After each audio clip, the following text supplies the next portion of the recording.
কি বলে, রাজপ্রাসাদের মানুষটাও মরে যাবে, কুড়ে ঘরের মানুষটাও মরে যাবে,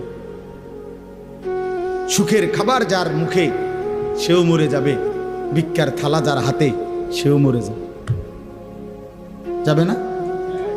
তো যেটা নিশ্চিত অনিবার্য বাস্তবতা, যেই মৃত্যুকে আড়াল করার, অস্বীকার করার, পাশ কাটার কোনোই ব্যবস্থা নাই, কোনোই ব্যবস্থা নাই। না না ক্ষমতা দেখাইয়া, না কাইন্দা কাইটা, কোনো সিস্টেম নেই।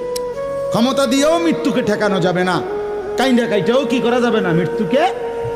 যেটা নিশ্চিত সেটাকে ভুলে যাওয়া কেন ভাই? কেন ভুলে যাব আমরা?